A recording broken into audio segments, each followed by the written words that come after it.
అలాగే జనసేన మీద ఉట్టిన కూర్చొని దారిని పోయి ప్రతి ఒక్కడు రాళ్ళేద్దామంటే నేను మీకు ఈరోజు నీ సభాముఖంగా రాజమండ్రి సభాముఖంగా మీకు మాట చెప్తున్నాను, తెలియజేస్తున్నాను కదా, దానికి తగ్గ కాన్సిక్వెన్సెస్ అయితే ఉంటాయి. ఎందుకంటే ఇది దీన్ని మీరు తర్వాత నన్ను తిట్టుకోండి తిమ్ముకోండి, కానీ నాకు కోపాలు ఉంటాయి కదా, నాకు బాధలు ఉంటాయి కదా, నేను మనిషినే కదా.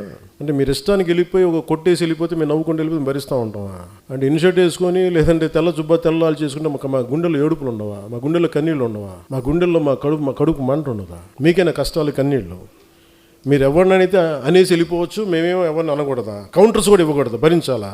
దేనికి? మేము రాజకీయాల్లో ఉన్నామన్నా, అంతకుముందు మేము యాక్టింగ్లో ఉన్నామన్నా, అంటే పేరు ప్రఖ్యాతులు మేము చేసుకున్న తప్పు, మేము వచ్చింది మాకైనా శిక్ష. అది రోడ్డును పోయి ప్రతి ఒక్కడు ఇట్లా అంటామంటే మేము ఎందుకు కూర్చుంటాం, ఎందుకు భరిస్తాం? మేము భరించినంతకాలం భరించాం, చాలా కాలం చెప్పాను, చాలా సంవత్సరాల క్రితం చెప్పాను, భరిస్తాం, సహిస్తాం, అవసరమైతే తాట తీస్తాం అని. ఇది నేను సరదాగా చెప్పలా, అదేదో సినిమా డైలాగులుగా చెప్పాలి. నాకు ఉన్న చిరాకు విసుగు, ఎందుకంటే చాలా సగటు మనిషి కోపం నాది. భరించి ఎంతకాలం భరిస్తాం? దేనికైనా హద్దు పొద్దు ఉండదు ఎవరికైనా.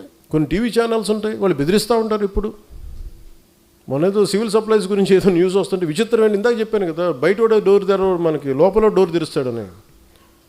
ఒక జనసేన నాయకుడు ఇంకో జనసేన నాయకుడు ఆ టీవీకి లీడ్ ఇచ్చాడు. నాకు అది కూడా తెలుస్తూ ఉంటుంది. ఏం మాట్లాడదాం? సివిల్ సప్లైస్ ఏదో రైస్ ఇట్లా ఉంది, అది ఇదని మాట్లాడితే నాకు ఆశ్చర్యం కలిగింది. ఎప్పుడైనా సరే ఎదుటి శత్రువుతో యుద్ధం చేద్దామని మనం వెళ్తుంటే పక్కన వాళ్ళు పొడి చేస్తామంటే ఎక్కడ ముందుకు వెళ్తాం? ఒక అడుగు తీసి 10 అడుగులు వేద్దామంటే 2 అడుగులు వెనక్కి లాగేస్తుంటారు మన వాళ్ళే. సో అందుకని ఇంక నేను ఇప్పటిదాకా నేను పార్టీ పగ్గాలు పూర్తిగా ఎందుకు తీసుకోలేదంటే, నాకు అనుభవాలతో రాటు తేలిన సమూహం వచ్చేవరకు నేను వెయిట్ చేద్దాం. పుష్కర కాలం వెయిట్ చేశాను. పుష్కర కాలం తర్వాత మీ అందరికీ అనుభవాలు వచ్చినాయి. ఒక ఐడియాలజీ నమ్మితే దాన్ని ఎక్కడి దాకా పట్టుకురాగలం మీకు చేసి చూపించారు.